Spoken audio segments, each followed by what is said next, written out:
Hi, livin Guardians. Unseen Inquisitor here. Welcome to New Light Basics. This is a video series in which we take a look at a particular topic per video and go over it with the lens of a newer light, right? Taking what we know and imparting it to any newer lights that might be watching or stumbling across this as a resource to help them out in where to go, what to do, or what to look out for, and things to keep in mind to feel less confused, less lost, and more efficiently able to navigate the Tower of Power. Navigating your path to power is always a bit easier with a map, and that's the idea of this series. So pull up a chair, sit down, hang out, and share your thoughts, new or old light, in the comment sections down below and be part of the conversation. Alrighty, so builds. That's the topic of discussion for New Light Basics here. This is going to be the basics of builds in Destiny 2. Builds have undergone a lot of changes in Destiny 2. Subclass 3.0 in many ways reflects kind of the evolution of Destiny 1's way of doing builds in a sense over the node way that Destiny 2 used to do it. And that's fine, nothing wrong with that, just some food for thought. So we've gone over, or we've had quite a bit of evolution in the form of builds in Destiny 2. Where we're at now is very powerful. Our Guardians are very stout, and yet it can feel a little overwhelming to look at the build screen for aspects, fragments, and abilities and put it all together. So this is going to be just some basics for the build craft and builds that you will have. So when I say basics, I mean basics. I'm going to go over some basic concepts to keep in mind to help maybe wrap your head around using builds and considering builds. And from there, I want to discuss a core array as the vendor in the tower, because that's important. And then I want to discuss each class. What subclass would I specifically go for if I was in a new light scenario, knowing what I know about the game and the classes, right, and the subclasses? It's by no means a must-do scenario, but just the way I personally would do it and kind of why. I have criteria for that, and that criteria is no exotics required for the build to flourish and still be powerful and fun to play. So with all that said, let's just dive into the basics of it. Builds are important. If you're wondering as a non-newer light, if you happen to stumble across this, why you might be struggling in certain bits of content outside of perks and weapons might need to be better, quote unquote, your build. If you haven't been taking build seriously, now's the time. So the first thing to keep in mind for basics, and this is super basic, but it's worth being said just so there's no mightiness in the water. You're not locked into anything, right? You make a character, that class, whatever it is, has access to all the subclasses that you have paid for, right? So the 3 light subclasses, and then if you bought Beyond Light and Lightfall, you have Stasis and Strand. The point is, you're not locked into being a Void whatever or a Arc whatever. You can play all of it. And by the way, speaking of that, I'll be focusing specifically on the light subclasses because, like I said, the darkness ones are tied to expansions you have to purchase, and I'm not going to recommend something for a newer light that may not have made that purchase. So light subclasses will always be there, and they're my favorites anyways, so that's what I'm focusing on for this video. Having said all that, every build has a flow, a cadence, a wind-up. Some wind up quicker than others. Some have a bit more maintenance to maintain than others, but they're all great. And understanding what the build needs for you to get it off the ground is important to A, get the build going off as soon as possible, and B, to recover from anything that goes awry during your gameplay. Sometimes, a grenade whiffs or melee whiffs or something happens, the enemy didn't die like it was supposed to, and how can you recover and still, A, stay alive, and B, get the build flowing again? And that's all going to come with using the build and getting experience with it, but also understanding how the build is meant to go off.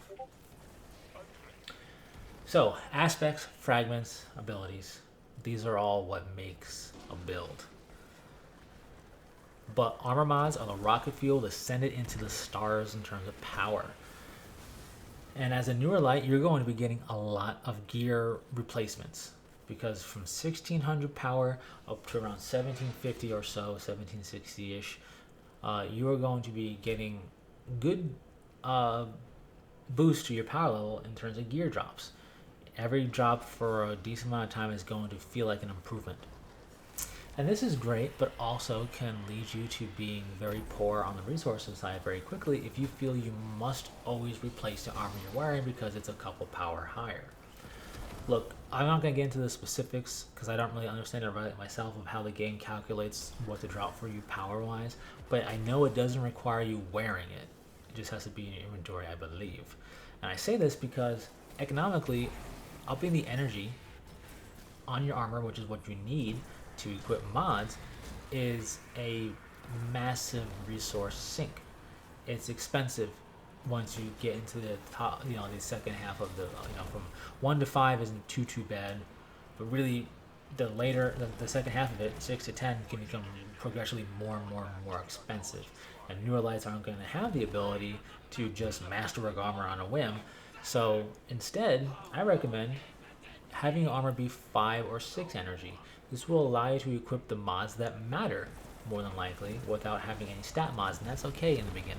We're just not worried about stat mods just yet. We're worried about getting the armor or the build off the ground with the armor mods. So do that, and don't worry about replacing or even potentially infusing with an upgrade module any pieces of armor until you're getting drops in that armor slot that is 10 power or higher. It honestly seems like it would matter, and I'm sure for more fine-tuned things and some tougher stuff it would, but by and large, in just the basics and just in a generalistic sense, you don't really need to worry about making armor that's 1650 and infusing it or replacing it with 1653. I worry about replacing it once you get 1660s to drop. So, having said that, weapons complement builds. It's a first-person shooter after all. Even if you don't have specifically synergized perks to any weapons like Demolitionist or Pugilist or Thresh or whatever, or Wellspring, just don't forget they're there and they can complement your build and add much needed fire support. Quite literally, it's a first-person shooter. So just keep that in mind. With that said, a core array in the tower is going to be your go-to for your light-specific subclass needs. You start off with one subclass, you don't have any aspects of fragments if I can recall correctly, and your abilities aren't fully fleshed out yet either. So even if you want to use that subclass you start with, you still need to go to a core array to get the stuff you need for your builds. A core array will have the quests you need to unlock your other two light subclasses. Pick them up ASAP, even if you don't want to dabble in them just yet. Pick them up. That way, as you play the game, you can make background progress on those quests. And if you decide, I want to be a Void Hunter, let's say, you can look at how your quest is doing and then focus on finishing it up to unlock that subclass. In the beginning, I recommend picking just one specific subclass and staying with it and getting the abilities you need, the aspect and fragments you need to make that build go off the ground. And then from there, you can, branch out into other subclasses. New to Season of the Deep are exotic armor quests, and once you unlock your subclasses, you have access to these exotic armor quests. And these are cool because exotic armor can really send builds into the stratosphere even more so, and in some cases it is straight up required for certain builds, right? Sunbracer build doesn't work for Soul Grenade Warlocks without Sunbracers, for example. So anyways, with that said, you get a piece of exotic armor kind of that they are thematically tying to a subclass. Now some are tied to a subclass that you get, but others are kind of more universal. It doesn't matter. The point is you're getting them, and it's not like you can't use them elsewhere if you wanted to in terms of subclasses, but you get them from doing the specific subclass themed exotic armor quest from a core array. So if you do the Void one, Hunters get Graviton Forfeit, Titans get Heart of Inmost Light, and Warlocks get Controverse Hold. If you do the Arc one, you get the 6 Coyote for Hunters, you get Dune Marchers for Titans, and Crown of Tempest for Warlocks. If you do the Solar one, you get Young Ahamkara's Spine for Hunters, you get Synthoceps for Titans, and you get Starfire Protocol for Warlocks. There's also a associated legendary weapon for completing the quest chain. We're not worried about that here. I mean, definitely complete the quest chain. It's not hard to do, but it's like a 6 or 7 step quest chain. Again, not that hard. Around your 3rd step or so is when you get the exotic RP, so you get it kind of early on in the quest chain. So, with that said, That's pretty cool and definitely worth looking into as newer lights to start your exotic pool going. With all of that being said, let's dive into my personal choices if I was in a new light situation, what for what I would do for each specific class, my subclass pick and why. Hunters. I really enjoy the concept of a futuristic space cowboy with gunslinger, but I have had a lot of fun from year one to now with the Arc Hunter, especially now with Gathering Storm as a super. I really enjoy that. I run what I call the Batman build on the Arkham build because there's a lot of dodging, a lot of melee usage. But with the right arm mods, there's a lot of ability spam in general, which is fine. But combination blow and gambler's dodge, I believe what it is for melee regeneration, is the synergizing bread and butter of this build. It involves you get up close and personal to melee enemies to death and then dodge near them to get your melee back, to then kill them with a melee to get your dodge back and rinse and repeat. It's a lot of fun. It's high energy, it's powerful, it's a good build. It does punish you for making mistakes a bit more than other builds because you're right up in the enemy's face, but it's still well worth it, at least in my opinion. It's a lot of fun and it's a powerful build. Titans. You guys start with Arc. I say this because I don't know for the other two, so I don't know if Hunters also start Arc or not, but I know Titans do. And I say this because my pick is Solar. So you would want to, if you were following along to do this yourself, you would want to unlock your Solar subclass ASAP to do what I call the Firestorm build. This is a very popular build for Titans with Throwing Hammer, Sunspots, Roaring Flames, and all that jazz. This build is very stout. It's got good survivability, good ad clear, and good chunk damage in terms of doing like decent health damage to like bosses and whatever else. The super Hammer of Soul is what I use. It works out well. The biggest pitfall of this build is your Throwing Hammer having to chase it or having it fall off the map. But if you're careful with it, you'll have it for a long time, and losing it isn't the end of the world, but it is its pitfall. It is a aggressive build also by its nature, and very ability spam heavy, just like the Hunter one. But with Sunspots and how you can interact with Sunspots and how they can burn the enemies down, it's a fantastic crowd control and survivability build for Titans that requires no exotic to be amazing. Warlocks. You're up. Warlocks are my main, so I have the most experience with them with all the stuff, and I would definitely go Void. Unlock it ASAP, whatever it is, and do what I call the Lich build. Now there's a variety of Lich builds, just like there's a variety of the other two builds I mentioned. But this one is your classic quintessential Lich build of having Devour, Chaos Accelerant to charge up your Vortex Grenade to make it bigger and last longer, and just proccing Devour and throwing your grenades charged up, and then using your weapons too. This build really benefits and really teaches you to make use of weapons.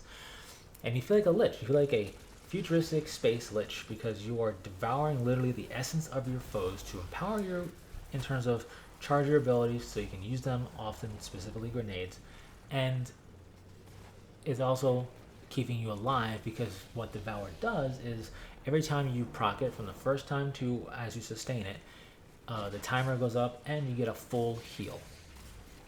In addition to that, you get a chunk of grenade energy back too. This is why I say you're doing predominantly grenades, but again, with the right mod setup, you can chain this into class ability and melees going off at a higher than normal pace as well. Between a Healing Rift, Devour, throwing grenades around and doing your stuff, you will have a pretty survivable Lich of your own. And it's a lot of fun, no exotics required. So with all that being said, those are not must-dos or you're doing the wrong scenarios at all. Purely what I would personally do. If you love Solar Hunter, go for it, right? But I did say, and if I didn't, I thought I did, I meant to, I always think I did, but in any case, I will be doing a follow-up video, or series of videos I should say, to this New Light Basics. It'll still be part of New Light Basics. I'm going to go over these three builds in more detail, each in their own video. And as a bonus, I'm going to go over them without any exotics, and then I'm going to go over them with the exotic that comes from the exotic quest chain. Example, Hunters, I'll showcase them no exotic for the Batman build, as I call it, and then with the 6th Coyote as well in the same video. And an extra bonus will be, after doing those 3, I'll go back and do the other 2 light subclasses for each class, focusing specifically on the build I would do utilizing the exotic you get from the exotic quests as a new light basics series of videos as well. Why? Because newer lights are gonna be getting these exotics pretty easily, so I figured I might as well talk about them and do a kind of a basic build video for those as well. So if that sounds like fun, I encourage you to hit that subscribe button to be part of future conversations more easily and to not miss out on these upcoming videos or other videos. Anyways, thanks so much for tuning in and stopping by. I do appreciate it. Always share your thoughts, questions, comments, whatever else in the comment section down below. And until next time, Guardians, stay frosty.